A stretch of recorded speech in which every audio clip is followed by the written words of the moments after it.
Hello everyone, তো welcome back to my daily blog. তো কালকের থেকে ব্লগ দিচ্ছি। কালকে ব্লগটা একটু ছোট দিয়েছিলাম, তো আজকে ভাবলাম একটু বড় করে দিই। ভিডিওটি অনেকক্ষণ আগেই বানিয়েছিলাম, কিন্তু এডিট করতে অনেক দেরি হয়ে গেল, তাই পোস্ট করছি এই বিকালবেলা।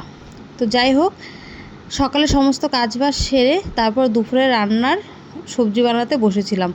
আর আজকে যেহেতু শনিবার, ছেলের স্কুল বন্ধ ছিল আর মেয়েকেও স্কুলে পাঠাইনি, কারণ মেয়ের শরীরটা বেশি ভালো না। আর এরাই বাড়িতে থাকলে মানে আমার সমস্ত কাজের দেরি, আর মানে অনেক কষ্ট করে কাজ করতে হয়। তো আমি সবজি বানাতে বানাতে দেখো দুজনে মিলে লেগে গেছে। দুজনে মিলে মানে একটু পরপর মারামারি লেগে যায়। ছেলেটা বেশি মানে ওর নিজের জিনিস থাকতে ওর দিদির জিনিসে টাটারি করবে। তো তারপর এদের দুজনকে ছান করিয়ে দিলাম। ছান করে তো ছেলেকে ছান করে নিয়ে আসলাম। ওকে জলে বেশি সময় খেলতে দিইনি, যেন ও কান্না শুরু করে দিয়েছে। তো ছেলেকে ছান করে দিয়ে এখন মেয়েকে নিয়ে যাব ছান করাতে। মেয়েকে করে দিয়ে আমি করে আসব। আর এই গামছাগুলো কালকে ধুয়ে দিয়েছিলাম, তো মেয়েকে বললাম যে গামছাগুলো তুলে নিয়ে আয়, আমি এগুলো ভাঁজ করে ধুয়ে যাই। তো গামছাগুলো ভাঁজ করে তারপর মেয়েকে ছান করে দিয়ে নিজে ছান করে আসবো। তো দেখো আমি ছান করে চলে এসেছি, মেয়েকেও স্নান করে দিয়েছি। এখন ছেলে একটু চুপ হয়েছে, ওকে চুপ করলাম। কি বলে ওটাকে, তাল মিস্ত্রি দিয়ে ওকে চুপ করালাম। নাহলে যেহেতু শনিবার রান্না করার বেশি ঝামেলা নেই। হোক, এখন পুজোটা দিয়ে নিব। নিরামিষ দিনে তো বেশি ঝামেলা থাকে না রান্না করা, সিম্পল কিছু রান্না করলে চলে যায়। তো কি রান্না করি সেটাও তোমাদের সাথে শেয়ার করব। তো চলো, আমার পুজো করা কমপ্লিট, এখন রান্নাঘরে যাওয়া যাক। সমস্ত কাজবাজ সেরে এখন চলে আসলাম রান্নাঘরে, এখন বসাবো রান্না। তো আজকে রান্না করব হচ্ছে, আমি মটরের ডাল ভিজিয়ে রেখেছি। এটার ডালের বড়ি করে আলু দিয়ে পটল দিয়ে ঝোল করব। তারপর করব মিষ্টি লাউ ভাজি। ছেলে তো ওইগুলো খাবে না, ওকে মিষ্টি লাউ ভাজি দিয়ে খাওয়াতে হবে। এই ঝোলটা খাবে আর মিষ্টি লাউ ভাজি দিয়ে খাওয়াবো। আর সাথে আমের চাটনি করবো, যেহেতু শনিবার নিরামিষ আর গরমের দিন সেমন কিছু খেতে ভালো লাগে না। এখন শুধু মানে জলটাই ভালো লাগে খেতে। আর আজকেও প্রচণ্ড গরম পড়েছে, তাও কি রোদ উঠেছে তাকে। এই দেখো কি রোদ উঠেছে, আকাশটা দেখতে কিন্তু দারুণ লাগছে, তাই না? দেখো। সো এখন রান্নাটা বসিয়ে দিই। তো সবার আগে ভাত বসিয়ে দেবো। আর আজকে ভাতটা করব হচ্ছে প্রেশার কুকারে। রোজই তো হাঁড়িতে করি, কিন্তু আজকে প্রেশারেই করব, কারণ শনিবারে বেশিরভাগ আমাদের রাত্রে রুটি খাওয়াই হয়। হাঁড়িতে যদি ভাত করি রাত্রে একটু হলেও ভাত থাকে, কারণ হাঁড়িতে তো মাপ মতন মানে চাউল নেওয়াই হয় না। যেই দিনই নেই না কেন একটু হলেও বেশি হবেই। তো প্রেশারে রান্না করলে আমার মানে মাপটা ভালো হয়, দুপুরেই শেষ হয়ে যাবে। তো তার জন্য প্রেশার কুকারে রান্না করছি। রাতে যেহেতু রুটি খাওয়া হবে। এদিকে ভাতটা বসিয়ে দিলাম, বসিয়ে দিয়ে এখন ডালটাকে পেস্ট করে নেব। ডালে যে বড়ি করব, তো ডালটাকে পেস্ট করে নিচ্ছি। কিন্তু ডালটাকে পেস্ট করলাম, পেস্টটা একটু মানে পাতলা হয়ে গেছে। তো যাই হোক, ওইভাবেই করতে হবে। মানে জলটা একটু ছিল ডালের মধ্যে, যেই জলটা ছিল জলটা ঝরিয়ে রাখলে ভালো হতো। তো এই তেলটা কালকে আলু ভাজা করেছিলাম, ওই তেলেই ভাবছি বড়াগুলো করে নেব। কালকে যেহেতু শুক্রবার ছিল, আমি আলু ভাজাটা আলাদা করেই করেছিলাম, যাতে মানে পেঁয়াজ রসুন কোনো কিছুর সাথে যাতে না লাগে। ওর জন্য ভাবলাম তাহলে এই তেলেই আমি বড়াগুলো ভেজে নিতে পারবো। আর ওইদিকে বড়া ভাজাটা বসিয়ে দিয়ে এদিকে মিষ্টি লাউটা কেটে নিচ্ছি। মিষ্টি লাউ ভাজা যেহেতু করবো, আর মিষ্টি লাউ ভাজা করবো হলো যে চাক চাক করে যে ভাজা করা হয় সেই ভাজা করব, কারণ গুটি গুটি করে ভাজা করলে ছেলে ওটা খায় না। আর এদিকে দেখো মিষ্টি লাউ ভাজাটাও কাটা হয়ে গেছে, আর এদিকে ডালের বড়িগুলোও হয়ে গেছে ভাজা। এখন ঝোলটা বসিয়ে দেব। তো ঝোলটা বসিয়ে দেওয়ার জন্য কড়াইতে তেল দিয়ে দিব। কড়াইতে তেল দিয়ে আগে এদিকে আমি মিষ্টি লাউ ভাজাটা ওই সাইডে বসিয়ে দিই, কারণ ওই দিকে তেলটা গরম হয়ে আছে। মানে দুই দিকে দুইটা করলে তাড়াতাড়ি হয়ে যাবে রান্না। এদিকে মিষ্টি লাউ ভাজাটা বসিয়ে দিলাম, আর এদিকে কড়াইতে তেল দিয়ে দিয়েছি। তেল দিয়ে এখন ওটাতে গোটা জিরা সম্বাদ দিয়ে দিলাম। দিয়ে পটল আর আলুটা ধুয়ে রেখেছিলাম, তাও আরেকবার ধুয়ে এটাকে এই তেলে দিয়ে দেবো। পটল আলু দিয়ে তারপর এটাতে একটু লবণ আর হলুদ দিয়ে একটু ভাজা লাল চার দিয়ে ঢেকে দেব।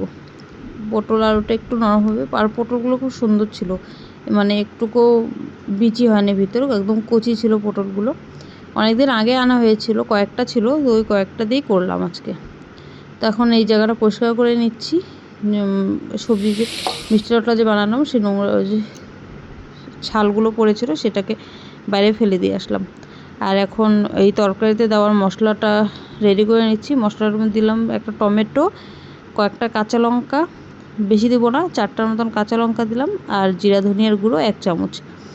এটাকে পেস্ট করে নেবো সুন্দর করে। এই যে দেখো, এটাকে সুন্দর করে পেস্ট করে নিয়ে তারপর এটা দিয়ে দেবো। আর এদিকে মিষ্টি লাউ ভাজাগুলো মোটামুটি হয়েই গেছে। ছেলের যে কী নেশা হয়েছে এই মিষ্টি লাউ ভাজা, মানে রোজই করতে হচ্ছে। রোজই শুধু বলে আমি কিন্তু মিষ্টি দিয়ে ভাত খাবো, মিষ্টি লাউ ভাজা নাম দিয়েছে মিষ্টি। তো আর এদিকে ওরা দেখো এই যে টিচার খেলছে। আমি ভিডিও করতে গেছি যেন রাগ হয়ে গেছে। তো এদিকে মশলাটা দিয়ে দিয়েছিলাম, পটল আলু ভাজার পর মশলা দিয়ে তারপর লবণ হলুদ ওটাকে ভালো করে কষাতে দিয়েছি। আর এদিকে আমের চাটনি করার জন্য আমগুলোকে কেটে নিচ্ছি। আর এই আমগুলোর একটা কাহিনী, এই আমগুলো আমি এনেছিলাম মানে কাঁচা বানিয়েছিলাম আচার দিব জন্য, কিন্তু যেই বৃষ্টি শুরু হয়েছিল কতদিন ধরে আচার দেওয়ার জন্য কাটারই সাহস পাইনি, কারণ এর আগেও আমি আচার দেওয়ার জন্য আম কেটেছিলাম, তারপর এত বৃষ্টি সমস্ত আচার আমার নষ্ট হয়েছে। তো এইবার ওর কাটাই হয়নি, তো ফ্রিজে থাকতে থাকতে আমগুলো মানে পেকেই গেছে। তো এখন এইগুলোকে এই যে রোজই মানে মাঝে মাঝে চাটনি করে করে খাচ্ছি। আর আমগুলো এত টক, মানে গুড় দিলেও চিনি দিলেও কোনোটা দিলেই মানে আর মিষ্টি হয় না, এত টক। তো যাই হোক, আমার আমটাও কাটা হয়ে গেল। আর ওদিকে তরকারিতে ঝোল দিয়ে দিলাম, দিয়ে এখন বাসনগুলো মেজে নিচ্ছি। তখন অনেকগুলো বাসন জমে গেছে, বাসনগুলো মেজে তারপর এদিকে বাকি যে রান্নার যেগুলো সেগুলো করব। এদিকে তরকারিটা ফুটে গেছে, আমি ডালের বড়িগুলো দিয়ে দিলাম, সব দিয়েই কয়েকটা রেখে দিয়েছি, কারণ মেয়ে হলো ডালের বড়ি ঝোলের থেকে এই ভাজা বড়িটা খেতে বেশি ভালোবাসে। তো তরকারিটা ফোটা হওয়ার পর আমি এখানে গরম মশলা আর ঘি দিয়ে এখন নামিয়ে নিব। আর তরকারিটা এত সুন্দর সেন্ট বার হয়েছে, খুব সুন্দর লাগছে। তো দেখো আমার তরকারি হয়ে গেছে, এখন তরকারিটাকে নামিয়ে নিচ্ছি, নিয়ে এটাতে এখন চাটনিটা বসিয়ে দেব। দেখো তরকারিটা কি সুন্দর হয়েছে কালারটা। আমি কিন্তু কোনো মরিচের গুঁড়া, কোনো লাল মরিচ কিছু ইউজ করিনি, শুধু নর্মালভাবেই বানাই যাতে সবাই খেতে পারে। তো এদিকে আমি চাটনিটা করার জন্য কড়াইতে তেল দিয়ে একটু কালো সর্ষে সম্বার দিলাম, দিয়ে আমগুলো দিয়ে লবণ হলুদ দিয়ে একটু ঢেকে দিয়েছি।